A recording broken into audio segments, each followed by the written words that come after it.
मगध के उत्कर्ष में आज हम नंद वंश की चर्चा करेंगे। इसके साथ साथ हम मौर्य काल के चंद्रगुप्त मौर्य और बिंदुसार इन दो सम्राटों की भी पूरी चर्चा करेंगे। तो बिहार के इतिहास के अंतर्गत मगध राज्य का उत्कर्ष चल रहा है, उसका यह अगला लेक्चर है। तो आइए देखते हैं नंद वंश।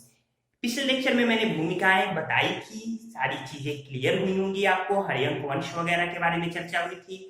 आपके डिस्क्रिप्शन बॉक्स में उसका लिंक दिया गया होगा, इसके अलावा आई बटन में भी उसका लिंक होगा। तो आइए देखते हैं यहाँ पे नंद वंश। तो 344 से 322 ईसा पूर्व तक ये नंद वंश का शासन रहा। महापद्म नंद ने नंद वंश की स्थापना की थी, जैसा कि मैंने पिछले लेक्चर में बताया है। महापद्म नंद को उग्रसेन भी नाम दिया गया है। इसे क्षत्रियों का नाश करने वाला यानी सर्वक्षत्रांतक भी कहा गया है। अगर हम बात करें नंद वंश की, तो नंद वंश बड़ा ही शक्तिशाली बनकर उभरा। नंद वंश की सीमाएं उत्तर में हिमालय से लेकर दक्षिण में गोदावरी नदी तक थी। इसके अलावा पश्चिम में नंद वंश की जो सीमा थी ये सतलज और व्यास से लेकर आगे पूर्व में मगध तक थी। तो एक बड़े शक्तिशाली साम्राज्य की स्थापना नंद वंश के शासकों ने की थी, विशेषकर महापद्मनंद और धनानंद ने। तो आइए देखते हैं कि महापद्मनंद को दूसरा परशुराम, क्योंकि क्षत्रियों का इसने नाश किया ऐसा माना जाता है, और एक राट भी कहा जाता है। प्रश्न पूछता है सर्वक्षत्रांत महापद्मनंद की उपाधि किस ग्रंथ में उल्लिखित है? तो पुराणों में उल्लिखित है। इसके बाद देखिए कि खारवेल के हाथी गुम्फा अभिलेख कलिंग विजय का वर्णन करता है। ये खारवेल का अभिलेख है। तो इसमें महापद्मनंद द्वारा कलिंग विजय, इसी कलिंग विजय के उपलक्ष्य में महापद्मनंद वह कलिंग से जैन मुनि जिनसेन की प्रतिमा मगध उठाकर लाया था, तो उसका वर्णन है। इसके अलावा उसने कलिंग में एक नहर खुदवाई थी, तो इसका भी वर्णन मिलता है खारवेल के हाथी गुम्फा अभिलेख से। इसके बाद देखिए भारतीय इतिहास का पहला शूद्र शासक कौन था? तो महापद्मनंद था। इसके बाद से है कि नंद वंश में कुल 9 शासक हुए। अंतिम शासक जो है वो धनानंद, कहीं कहीं किसी स्रोतों में आपको घनानंद में मिलेगा। दरअसल इसे संपत्ति या धन एकत्र करने का बड़ा शौक था, यही कारण है कि इसका नाम धनानंद पड़ गया। इसके अलावा जनता इससे काफी त्रस्त थी, जनता पर अनावश्यक ये कर लगा के रखा हुआ था, जनता का बड़ा ही शोषण करता था। यही कारण है कि जनता की घृणा धनानंद के प्रति हो गई। लेकिन इसकी सेना बड़ी शक्तिशाली थी। यही कारण है कि जब सिकंदर व्यास नदी तक पहुंचा था, तो व्यास नदी को पार करने की हिमाकत इसलिए नहीं कर सका क्योंकि तक्षशिला में ही सिकंदर को यह ज्ञात हो गया था कि नंदों की सेना बड़ी शक्तिशाली है। चलिए आइए यहाँ देखते हैं।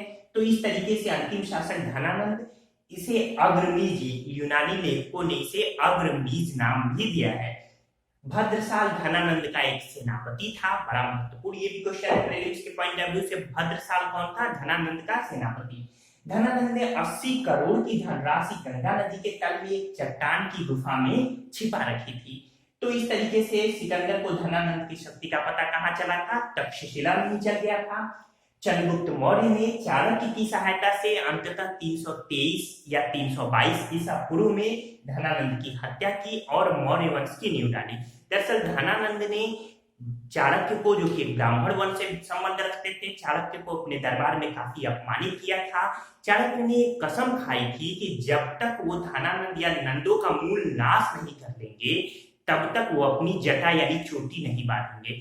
इसी खोज में चाणक्य एक योग्य व्यक्ति की खोज में वहां अपने क्षेत्र से चल निकले थे। पहुंचते पहुंचते ऐसा माना जाता है उत्तर प्रदेश के संत कबीर नगर के आसपास, बस्ती या फिर संत कबीर नगर, तो वहां के आसपास इन्हें एक लड़कों की एक टोली दिखी जो कि राज कीलम नामक एक खेल खेल रही थी, जिसमें एक लड़का राजा बना हुआ था और आदेश दे रहा था अपने अन्य सभी लड़कों को। तो उस लड़के की प्रतिभा से चाणक्य इतने प्रभावित हुए, चाणक्य यानी विष्णुगुप्त भी इनका नाम है, कौटिल्य भी नाम है, ये इतने प्रभावित हुए कि इसके माता पिता से, उस लड़के के माता पिता से 1000 करसापड़ उस समय मुद्रा की जो चलती थी, तो 1000 करसापड़ में शिक्षा दीक्षा के लिए चाणक्य ने उस लड़के को खरीद लिया उनके माता पिता से। वह उस लड़के को लेकर तक्षशिला आए, उसे योग्य शिक्षा दीक्षा दी और अंततः वो वही लड़का चंद्रगुप्त मौर्य के नाम से प्रसिद्ध हुआ, जिसने मौर्य वंश की नींव डाली थी। तो ये मौर्य वंश की भी एक भूमिका रही। मौर्यों की अगर जाति की बात करें तो बड़ा ही विवादित प्रश्न है कि उनकी जाति क्या थी, उनका वंश क्या था, उनका कुल क्या था।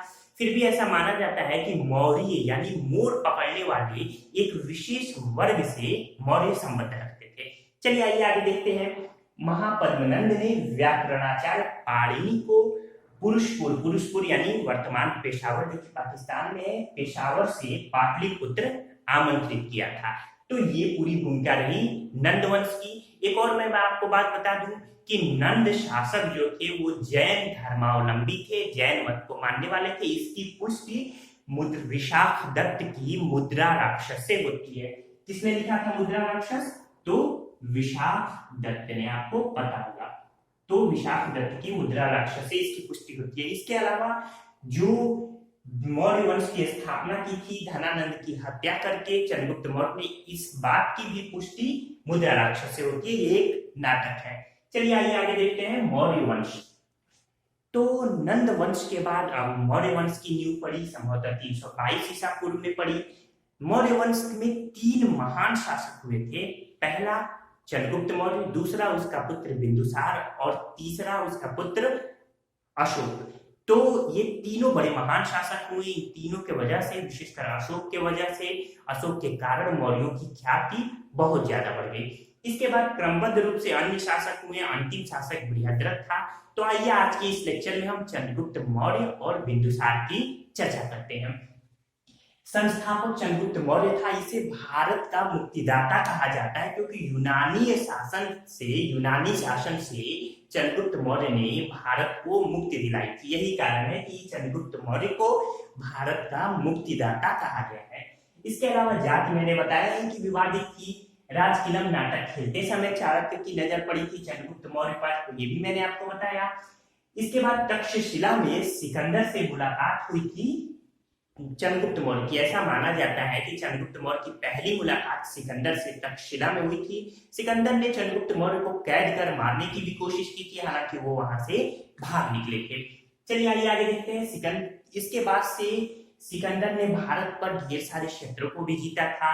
लेकिन जब सिकंदर वापस चला गया, क्योंकि मैंने बताया नंदों की सेना से वो भयभीत हो गया, 19 महीने तक उसके सैनिक लगातार भूख प्यास से विश्व विजय करते रहे, वो थक भी चुके थे। ये भी एक कारण है, अपने परिवार से मिलना चाहते थे। तो ये भी कुछ प्रमुख कारण है कि सिकंदर की सेना ब्यास नदी को पार नहीं की और वापस चली, यानी भारत के अंदर प्रवेश नहीं की। इन संदर्भों में जब चंद्रगुप्त मौर्य राजा बन गया तो जो सेनापति था सिकंदर का, सेल्यूकस, उसने जो भारत में विजित प्रदेश थे उनको वापस प्राप्त करने के लिए भारत पर आक्रमण किया। इस आक्रमण में अंततः सेल्यूकस की एक प्रकार से कहिए तो हार हुई, लेकिन चाणक्य ने बीच बचाव कर एक समझौता कराया। इस समझौते के मद्देनजर सेल्यूकस ने अपनी पुत्री हेलेन का विवाह चंद्रगुप्त मौर्य से कर दिया, जबकि चंद्रगुप्त मौर्य ने 500 हाथी सेल्यूकस को दिए। इसके अलावा इस विवाह के फलस्वरूप चंद्रगुप्त मौर्य को दहेज स्वरूप 4 क्षेत्र भी मिले थे। कौन कौन से ये क्षेत्र रहे तो इसे देख लेते हैं। एक है एरिया, वर्तमान हेरात, फिर अराकोसिया, वर्तमान कंधार अफगानिस्तान में है, फिर जेड्रोसिया, वर्तमान मकरान, और फिर पेरोपेनिसडाई, तो पेरोपेनिसडाई वर्तमान काबुल। तो ये 4 क्षेत्र दहेज स्वरूप चंद्रगुप्त मौर्य को मिले और चंद्रगुप्त मौर्य की सीमा का बृहद स्तर पर विस्तार हुआ। 305 ईसा पूर्व में चंद्रगुप्त मौर्य की शादी हेलेन यानी सेल्यूकस की पुत्री से हुई थी। तो ये बड़ा महत्वपूर्ण है। इस जो विवाह का जो जिक्र है, इसके अलावा जो चंद्रगुप्त और सेल्यूकस के युद्ध का जो जिक्र है वो एप्टियानस ने उसका वर्णन किया है। एप्टियानस एक यूनानी लेखक है, तो एप्टियानस ने चंद्रगुप्त और सेल्यूकस के युद्ध का वर्णन किया है, उसी में उसने इस विवाह का भी वर्णन किया है। इसके बाद देखें तो सेल्यूकस ने अपने राजदूत मेगस्थनीज को चंद्रगुप्त के दरबार में भेजा था। मेगस्थनीज ने इंडिका नामक पुस्तक लिखी है। मेगस्थनीज भारत में 7 वर्णों की यानी 7 जातियों की उपस्थिति मानता है। संभवतः ये मेगस्थनीज का एक भ्रम था। क्यों? क्योंकि उसने जो पेशेवर लोग देखे, जैसे श्रमिक देखे तो उसे एक जाति मान ली, व्यापारी देखे तो उसे एक जाति मान ली, इसके अलावा आचार्य यानी शिक्षक देखे तो उन्हें एक जाति मान ली। तो ये संभवतः थोड़ा बहुत उसका एक यूं कहिए भ्रम, एक कंफ्यूजन था। चलिए इसके बारे में मेगास्थनीज के इंडिका के बारे में, मेगास्थनीज के भारत विवरण के बारे में मैं अलग से एक वीडियो आपको प्रेषित करूंगा।